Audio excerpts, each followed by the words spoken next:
Вот сегодня, значит, стирают ковер. Это ковер 1982 года, который был на выставке в городе Лейпциге. Орнамент и эскиз не мой. Это была такая Пизулаева, еще одна ковровщица, которая рисовала. Значит, мой был в Краеведческом музее Чечено-Ингушетии.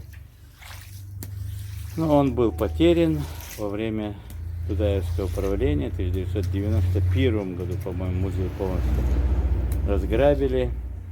И эти ковры, более 200 видов разных рисунков, которые я сдавал вот в этот краеведческий музей Чечения и Ингушетии, они просто утеряны, и я не знаю, где они. Но я думаю, время, где-то как-то они выявятся. Где-то они выявятся. Вот сегодня идет наша чистка. Дело в том, что я хочу его выставить. Все-таки это остатки после 3 войн, я бы сказал бы. Почему? Потому что 2 войны были официальные, а 3-я война для меня началась в 2018 году, когда у меня многое сгорело. Ковры, вот, картины, эскизы. Все это в этом дворе. Это у меня остатки стен и так далее. Вот. Вот остатки этого пожара. Но соседи отремонтировались. Чем мог, я им помог. Хотя во многом они простили меня. Дело в том, что пожар-то был у меня. Очень оперативные работы, я бы сказал бы, нашей пожарной службы МЧС просто не сгорело. Они и этот сосед не сгорел, иншаллах рахман. Это большое дело, большое вам спасибо, ребят. Хотя столько времени прошло, я вот все смотрю видео, как горит Турция и другие пожары. Буквально даже вчера в городе был пожар, и как оперативно сработали наша пожарная служба МЧС. Мне понравилось, делали хорошо. Большое вам спасибо, уважаемые ребята. Вот это то, что осталось мне после пожара 2018 года. А эти ковры были у людей в других местах. Вот они мне, значит, отдали. Вот. Понимаю, что со мной произошло. Я думаю, все-таки гости будут с разных стран, с России, соседних республик. И хочу чуть-чуть вот эти остатки свои выставить, чтобы полностью не угасло ковроткачество Чеченской Республики. Хотя Министерство культуры и так далее делают такие маленькие попытки сохранить вот это искусство. А вот в таком высоком уровне это пока нет таких энтузиастов, как Дашукая Муса Диновец. Это был очень большой энтузиаст, который отводил на это большое внимание, тратил свои средства, силы, чтобы мы, художники того времени, вот, начиная буквально с 1982 года, он взялся за меня, охраняя от всяких вот этих жуликов, я бы сказал бы, пасараров, Туладзе, были такие акулы здесь, Мурзабекова, я называю их фамилии специально, чтобы в истории они как бы много вреда нанесли, рисуя на для того, чтобы заработать деньги, подсовывая эти орнаменты, не зная абсолютно смысл этого орнамента. Буквально я в некоторых своих книгах опишу, какой вред они нанесли искусству народа Нохчи.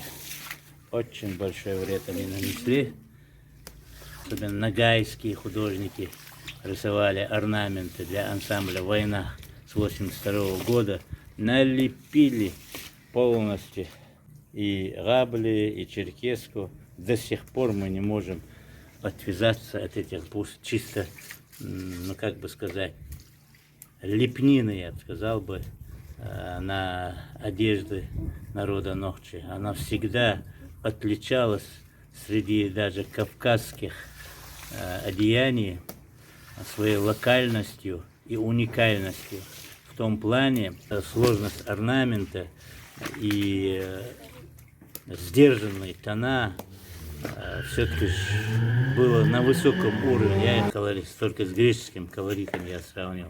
И когда я первый раз в 82 году сделал эскиз ковра, это был мой первый ковра, я вообще не понимал ни принцип ткачества, как делался ручной ковер. Но в то время, значит, была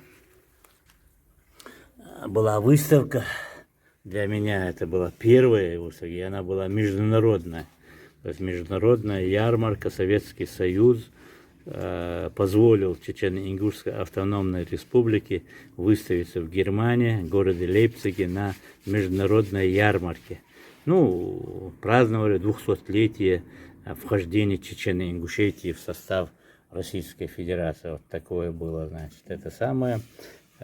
Лозунг был такой, и под этим лозунгом все, значит, выставлялись. И вот эти фамилии, которые я назвал: Пасарары, армянин Туладзе, грузин Мурзабеков, еврей из Дагестана. Вот эти люди, как акулы, сидели здесь и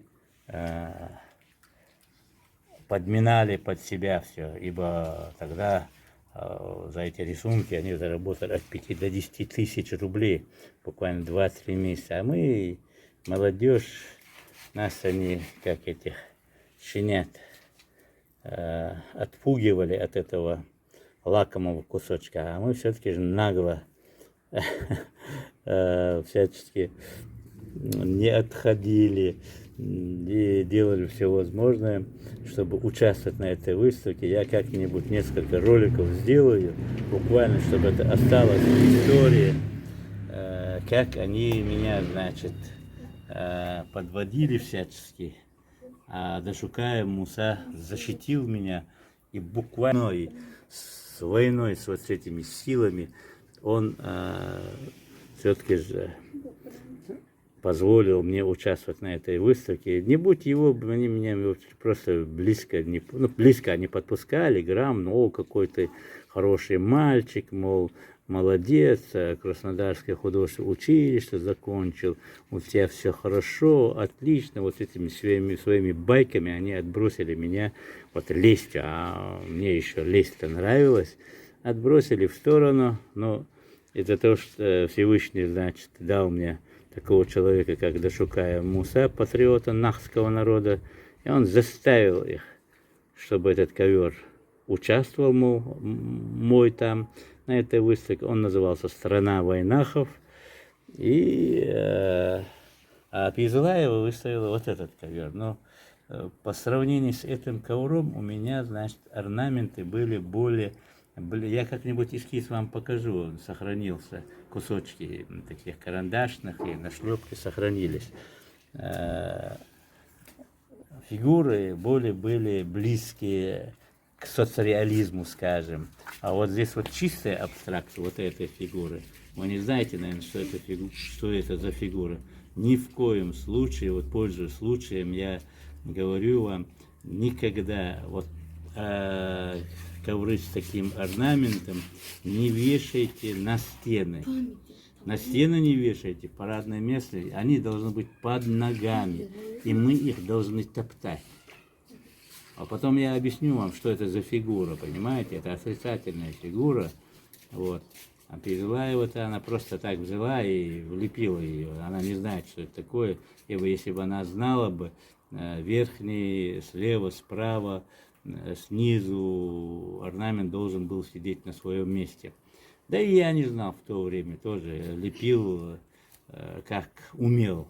Вот, откровенно говоря, я тоже не знал. А потом появился Хасиев Сайд Мухаммад, Джамуханов Сулейман и другие ученые, большие патриоты нахского народа, которые помогли мне в понятии орнамента. В буквальном смысле, благодаря этим людям, я, значит, чуть-чуть начал понимать смысл орнамента. До сих пор я это изучаю, находя все новые и новые артефакты и в интернете и так далее, и подбивая их. Сегодня это правда, конечно, это уже на научном плане.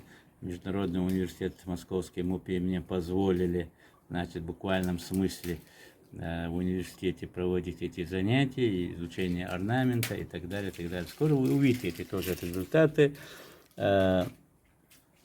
И вот, значит, благодаря этому человеку мой ковер попал туда, коротко.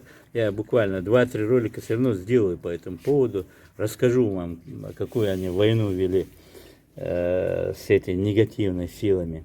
И Всевышний ввел, ну как же, короче говоря, мой ковер и все ковры Чечено-Ингушской республики, так множеством числе лучше сказать, мы получили золотую медаль за ковры. Там был, значит, Юшаев султан, я, и, естественно, вот эти армянские орнаменты тоже туда попали.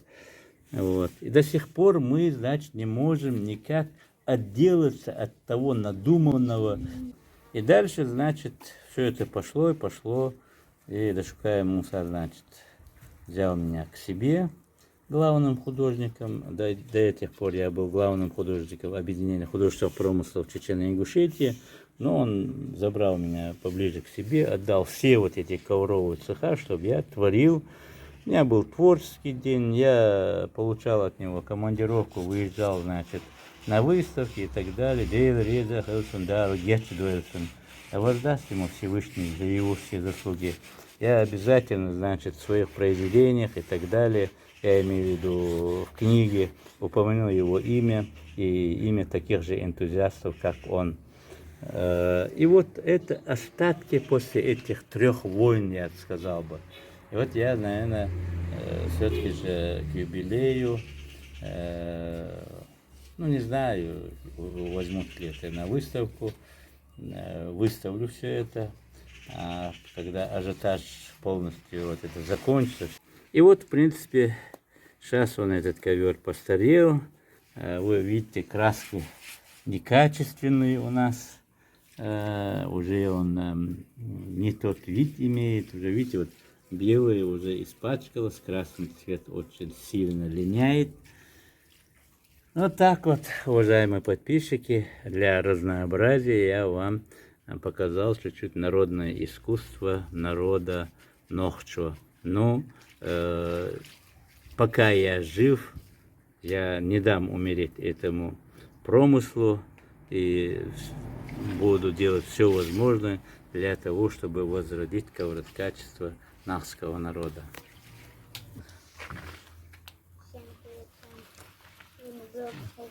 Вот юный блогер Хазир сейчас, значит, снимает тоже для своих подписчиков, а я ухожу.